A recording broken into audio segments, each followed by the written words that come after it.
Morning तो दोस्तों, this is Diksha this side and welcome to my channel learn and flourish. So as you know कि हमने chapter 7 अपना बहुत अच्छे से डिस्कशन किया, बुद्धिज़्म जैनिज़्म को बहुत अच्छे से पढ़ा and it was really great.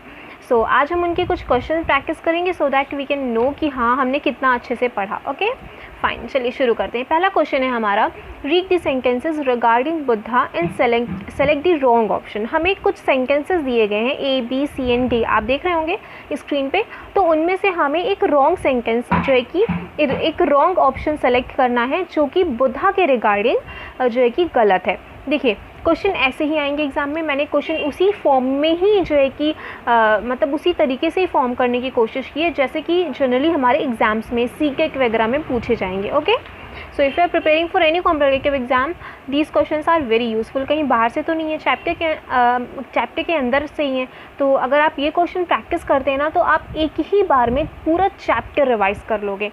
Fine, आप देखिएगा क्वेश्चन इसी तरह फॉर्म है। तो पहला हमारा ऑप्शन है, his childhood name was Siddhartha, he was born about 2500 years ago. चलो नेक्स्ट देखते हैं, he belong to a Shakyagan. Third है हमारा, he attend enlightenment under a banyan tree at Bodh Gaya. Option number 4 है हमारा, सेंटेंस 4 है हमारा, in Sarnath near Varanasi he taught first time. तो ऑप्शन इनमें से कौन सा ऑप्शन सही है? B, C, D only, C, D, C only, मतलब बताना इनमें से कौन सा सेंटेंस गलत है।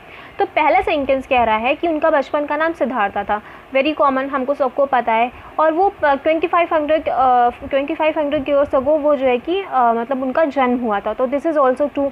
2500 ईयर्स अगो जब महाजनपद वगैरह डेवलप हो रहे थे, फ्लरिश हो रहे थे, उसी समय उसी के कंटेम्प्रेरी बुद्धिज़्म भी जो है कि स्टार्ट हुआ था। ठीक है ना, तो ये भी सेंटेंस सही है। फिर वो शक्यगन से बिलोंग करते थे। देखिए महाजनपद में क्या होता था, संघ होते थे और क्या होते थे, और गण होते थे। तो ये जो बुद्धा हैं वो किससे बिलोंग करते थे? गण से बिलोंग करते थे। कौन से गण से? शक गण से बिलोंग करते थे। ये भी एकदम सही है। हमारा क्वेश्चन सेंटेंस थर्ड C है, उन्होंने इनलाइटमेंट प्राप्त किया, एकदम सही बात है। उनको इनलाइटमेंट हुआ था, उनको ज्ञान की प्राप्ति हुई, बोध गया में हुई, ये भी सही है। Under a banyan tree, is it right? No, it is not right. Under a peepal tree, तो ऑप्शन नंबर C हमारा गलत है। तो मतलब सेंटेंस हमारा C गलत है। तो कौन सा ऑप्शन इसमें से सही होगा? फोर्थ वाला, C ओनली। मतलब कि हमें देखो रॉन्ग ऑप्शन सेलेक्ट करना था, तो कौन सा रॉन्ग ऑप्शन है? सेंटेंस C हमारा रॉन्ग है।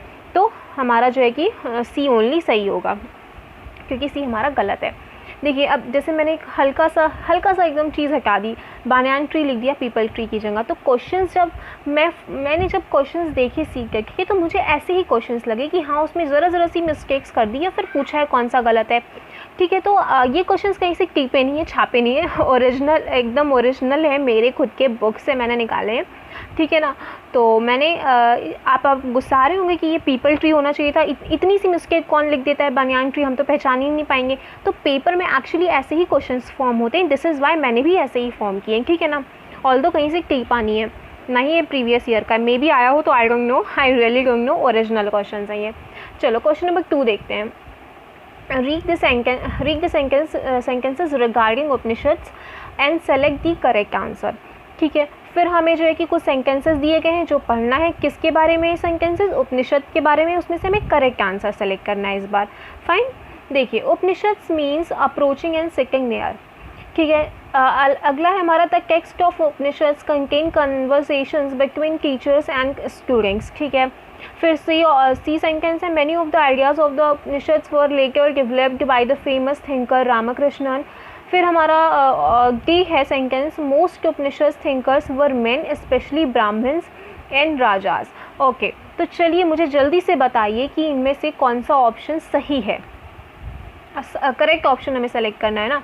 देखो, तो जो पहला हमारा है, Upanishads means approaching and sitting near, ये भी सही है। The text of Upanishads contain conversations between teachers and students, ये भी सही है।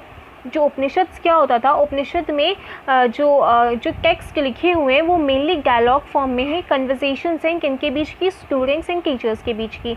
फिर सी है, many of the ideas of the Upanishads were लेकर developed by the famous thinker Ramakrishnan.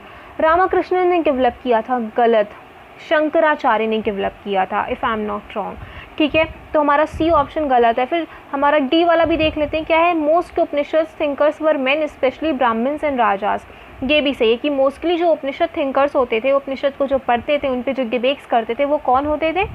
वो होते थे मेनली ब्राह्मण्स होते थे, और स्पेशली राजा, मतलब ब्राह्मण्स एंड राजा, जो है कि अलग से स्त्रियां वगैरह या फिर वैश्य हो गए या शूद्र हो गए, ये नहीं हुआ करते थे। ठीक है ना?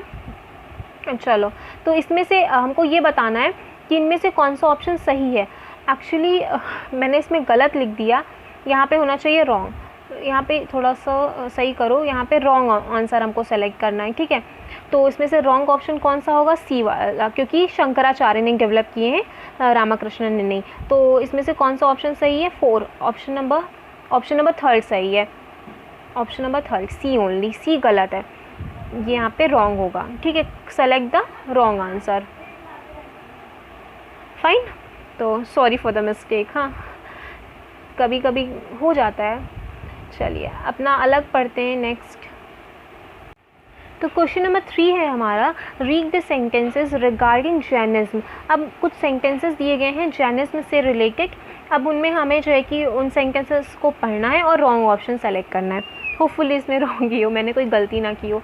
चलिए देखते हैं। पहला सेंटेंस है हमारा, the last 24th tirthankara of the Jainas was Vardhaman Mahavira. तो जो है कि 24वें तीर्थंकर जैनों के कौन थे? वर्धमान महावीर थे।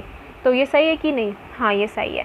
फिर हमारा नेक्स्ट है sentence, he was a Kshatriya prince of Lichchhavi. हाँ, ये भी सही बात है। Group that was part of the Vajji sangha, वो वज्जी संघ का पार्ट था, ये भी भाई सही है।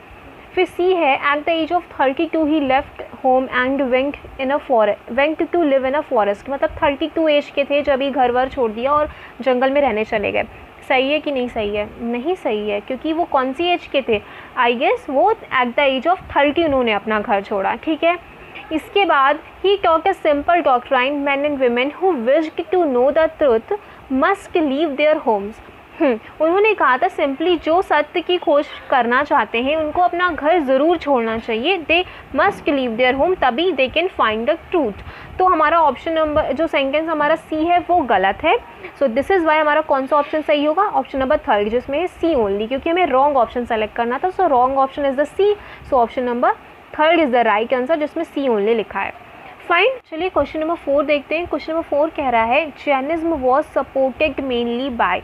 जैनिज्म को मेनली सोसाइटी के कौन से वर्ग ने सपोर्ट किया? वो फार्मर्स थे वो, या फिर ट्रेडर्स थे, या फिर ब्राह्मण्स थे, या फिर शूद्र थे? देखिए, जैनिज्म को फार्मर सपोर्ट नहीं कर पाए, बिकॉज क्योंकि जो जैन धर्म था वो कहता था कि हर जीव जीना चाहता है और आप किसी भी जीव की हत्या नहीं कर सकते। मतलब जीव हत्या को बहुत ज़्यादा उन्होंने मतलब कि उस चीज़ को हाईलाइट किया कि you can not kill any person, neither any animal, neither human beings, और या फिर कोई एलिफेंट हो या फिर कोई एक मात्र छोटी सी चींटी ही क्यों ना हो, you can not hurt, you can not kill. Okay, तो दिस इज़ वाई फार्मर्स नहीं कर पाए। क्यों? क्योंकि भाई उनको अपने खेतों में बहुत से जीवों को मारना पड़ता है। क्यों मारना पड़ता है? क्योंकि जो उनकी जो क्रॉप है उसको हानि पहुंचा रहे हैं, तो ऑब्वियसली वो पेस्टिसाइड्स वगैरह यूज़ करते हैं। नहीं करेंगे तो क्या होगा भाई? सारी क्रॉप ख़राब हो जाएगी, प्रोडक्शन ही नहीं होगा, पूरी जनता भूख से मर जाएगी, पूरा समाज भूख से मर जाएगा। ठीक है, तो फार्मर्स इस वजह से उनको नहीं सपोर्ट कर सके। फिर सबसे ज़्यादा किसने सपोर्ट किया? तो वो थे ट्रेडर्स। सबसे ज़्यादा कौन से वर्ग ने सपोर्ट किया? ट्रेडर्स ने सपोर्ट किया। ठीक है ना? ओके फाइन, नेक्स्ट क्वेश्चन देखते हैं हमारा क्या है। Both the Mahavira and the Buddha felt that only those who left their Holmes, just a minute, who left their Holmes could gain true knowledge. तो मतलब जैन और जो मतलब कि जो बुद्ध थे और जो महावीर थे, दोनों को ये लगा कि अगर आपको ट्रूथ फाइंड आउट करना है तो आपको अपना घर छोड़ना पड़ेगा। तो जो अब लोग अपना घर छोड़ते हैं तो उनके लिए कुछ रहने के लिए कुछ व्यवस्था तो होनी चाहिए। तो आगे सेंटेंस में लिखा हुआ है, दे अरेंज के for them to stay in the, उन्होंने उनके रहने के लिए, उनके स्टे के लिए कौन सी चीज़ मतलब कि स्टार्ट की, कौन सी व्यवस्था मतलब कौन सा जगह शुरू किया, और वो क्या था? An association of those who left their homes. तो was that monasteries, was that sangha, was that ashram, was that vihara? तो क्या था वो? जल्दी से बताइए। तो वो क्या था, संघ था। Option number B is the right answer. ठीक है, महावीर और बुद्ध दोनों के ही जो अनुयायी थे, उनके जो फॉलोअर्स थे, जो अपना घर छोड़ते थे सत्य की खोज में, उनके लिए एक रहने के लिए, मतलब कि कह सकते हैं एक सेटलमेंट या फिर एक अरेंजमेंट उनके स्टे करने के लिए बनवाया गया, जिसको संघ बोलते थे। फाइन, चलो क्वेश्चन नंबर सेकंड नेक्स्ट पे चलते हैं। क्वेश्चन नंबर 6 है हमारा, many supporters of the monks and the nuns and they themselves felt the need for more permanent shelters, so monasteries were built.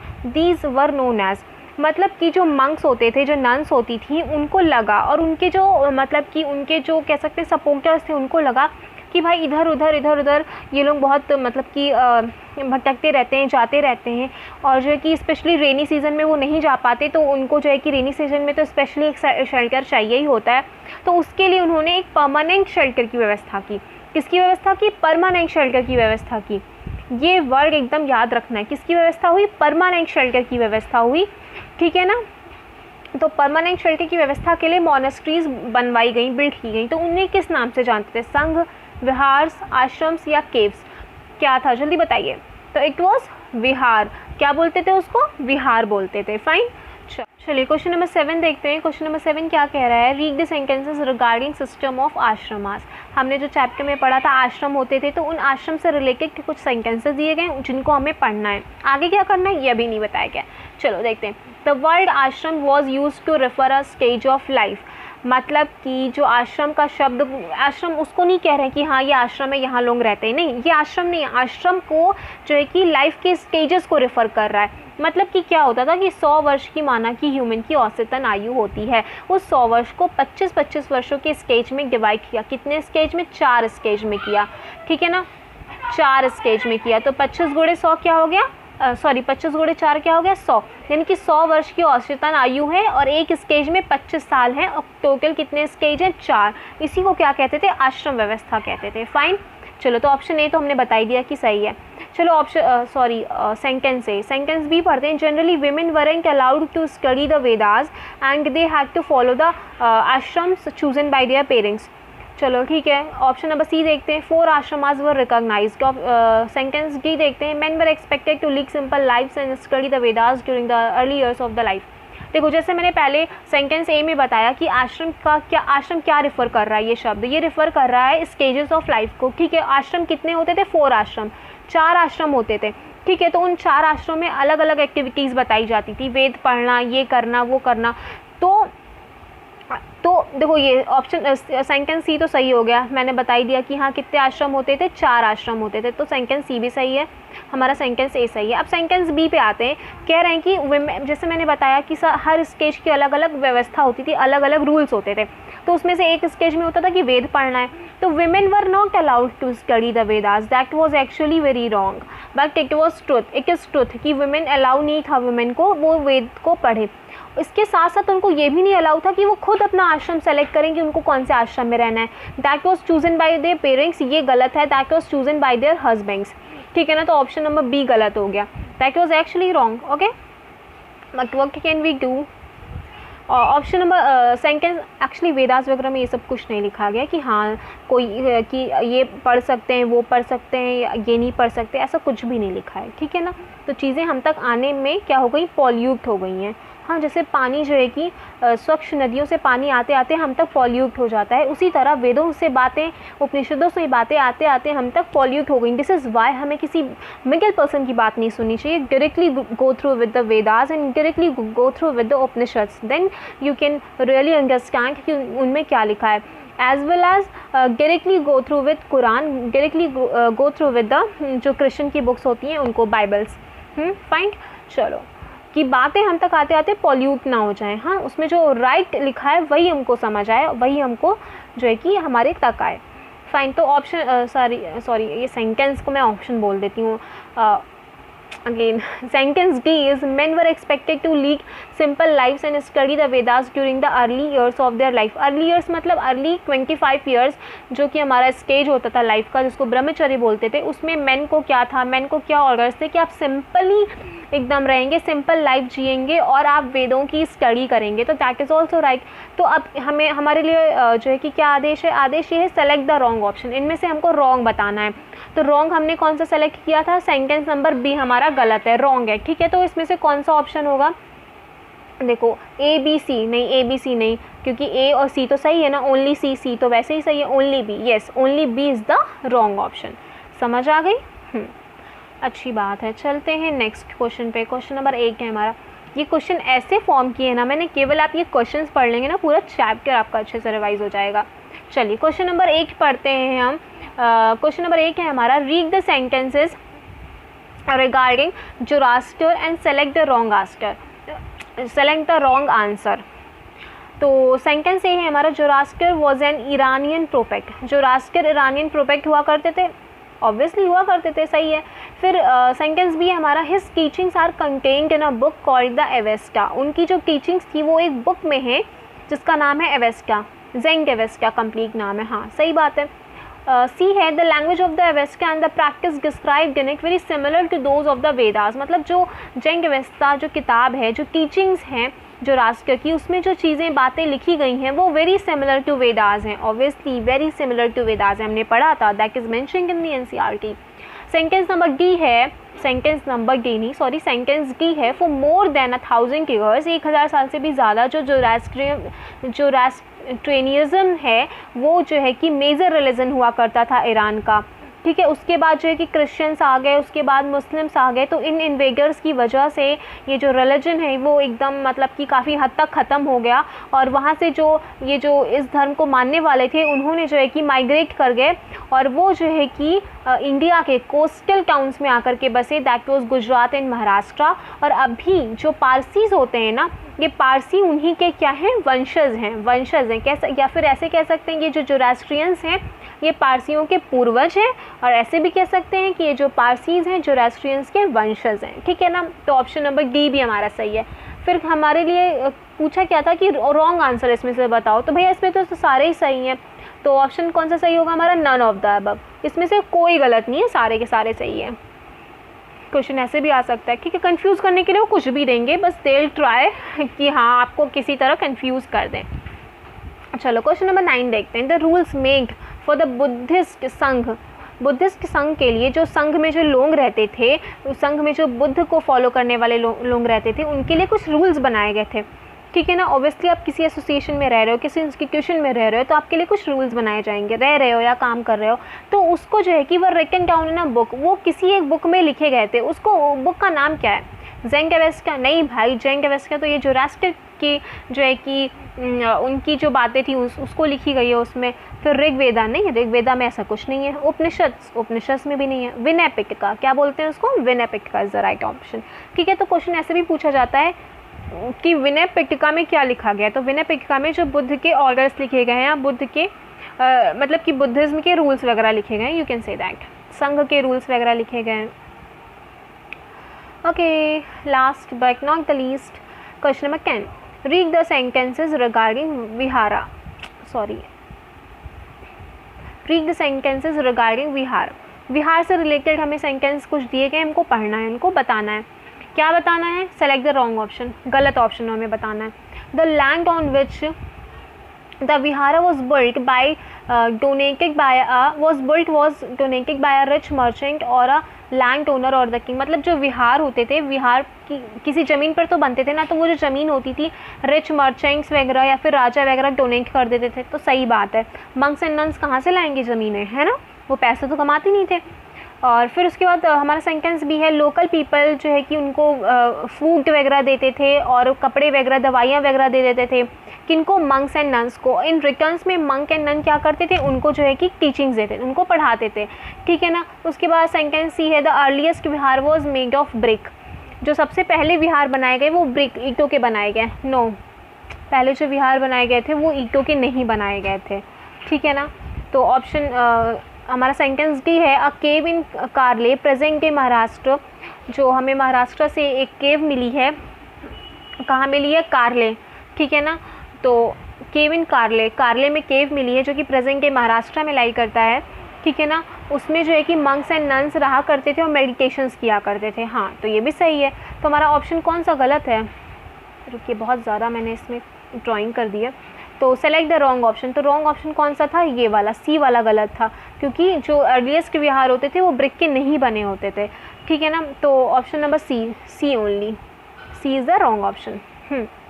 चलो, मतलब इसके मतलब सी जो है कि गलत सेंटेंस है, रॉन्ग सेंटेंस है, इसीलिए हमने जो है कि सी को सेलेक्ट किया, क्योंकि हमें रॉन्ग ऑप्शन सही करना था। इस अकॉर्डिंग मतलब यहाँ पे तो कहेंगे सी इज़ द राइट आंसर, वैसे मतलब सी सेंटेंस जो है कि रॉन्ग सेंटेंस है, क्योंकि मुझे लगता है कि मैं थोड़ा गलत समझा रही हूँ, या फिर मतलब पता नहीं मुझे क्या लगता है, कंफ्यूज हो जाते हैं कि हाँ समझ आ रहा है कि नहीं, इसलिए चीज़ों को बार बार रिपीट कर देते हैं। अगर अनोइंग लगता है ना तो then please sorry, extremely sorry, लेकिन फिर पता नहीं मुझे लगता है कि मुझे अपना 200% देना चाहिए और बार बार चीज़ों को रिपीट करना चाहिए, कि अगर किसी भी चीज़ में आपको कन्फ्यूजन है ना, देन प्लीज़ आप जो है कि तुरंत मतलब समझ जाएँ, ठीक है ना। एक ही बार बोल दिया तो देन नहीं समझ आया तो फिर कैसे, मतलब नहीं सही रहेगा। तो this is why I try to repeat again and again.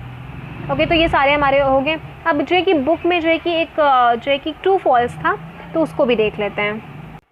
तो चलिए देखिए, ये ट्रू फॉल्स है। तो पहला नंबर है, पहला सेंटेंस है, the Buddha encouraged animal sacrifices. Never, कभी इनकरेज किया, बिल्कुल इनकरेज नहीं किया। उसके बाद बी है, sangha is important, Sarnath is important because it was the place where the Buddha taught for the first time. हाँ, तो सारनाथ जो कि कहाँ है, वाराणसी में है। इसी जगह पे, ये वही जगह है जहाँ पे बुद्धा ने पहली बार अपनी टीचिंग्स दी थी, पहली बार उपदेश दिए थे, सॉरी उपनिषद निकल रहा था, तो ये भी सही है।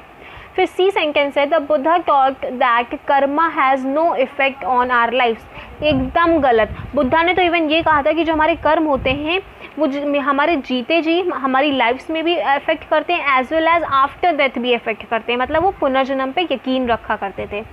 फिर डी है, the Buddha attained enlightenment at Bodh Gaya. उनको बोध गया पे एनलाइटमेंट अटेन हुआ था। हाँ, बोध गया पे हुआ था, सही है। कहाँ, कौन सा पेड़ था, कौन सा वृक्ष था, पीपल वृक्ष के नीचे बोध गया में, ठीक है ना।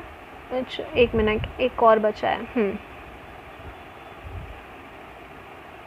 हाँ, क्या कह रहे हैं, उपनिषदिक थिंकर्स, जो उपनिषद के थिंकर्स थे वो बिलीव करते थे कि आत्मा और आत्मन and Brahman were ultimately one. मतलब जो आत्मा होती है मतलब कि इंडिविजुअल सोल, ब्रह्म मतलब क्या, यूनिवर्सल सोल। ब्रह्म मतलब universal soul that is present everywhere, in me, in you, table में, मोबाइल में, एवरीवेयर, हर जगह प्रेजेंट है, ठीक है। इंडिविजुअल सोल क्या, जो मुझ में केवल मेरे अंदर प्रेजेंट है, दैट इज़ आत्मा, दैट इज़ इंडिविजुअल सोल। तो वो जो उपनिषद के थिंकर्स थे वो कहते थे कि वो अल्टीमेटली जो दोनों सोल हैं, आत्मा या ब्रह्म, ये दोनों एक ही हैं। तो दैट इज़ द राइट, दोनों अल्टीमेटली एक ही है। मतलब कि जैसे कि यूनिवर्सल सोल क्या है, पूरा समुद्र है, क्या है, पूरा समुद्र है। एक आत्मा क्या है, एक आत्मा उसकी एक बूंद है, तो दोनों अल्टीमेटली एक ही। वो बूंद उससे अलग हो गई है, हम यूनिवर्सल सोल से अलग हो गए हैं। तो हमारा जीवन का लक्ष्य क्या है, उस ब्रह्म में मिल जाना, उस यूनिवर्सल सोल में जाकर के मिल जाना। जैसे जो नदियाँ हैं समुद्र में जाके मिल जाती हैं, नदियाँ समुद्र में जाके मिल जाती हैं, वैसे ही हमारा लाइफ का जो गोल है वो अपने यूनिवर्सल सोल में जाकर के मिल जाना है, ठीक है ना। तो यही होता है एनलाइटमेंट वगैरह, मोक्ष की प्राप्ति एंड ऑल, ये सारी चीज़ें होती हैं, ठीक है। सो फ्रेंड्स, अगर आपको ये वीडियो अच्छी लगी हो तो then please hit the like button, do subscribe to my channel and do subscribe to my channel and share the video, please share करें, because sharing is caring. Okay, जय हिंद।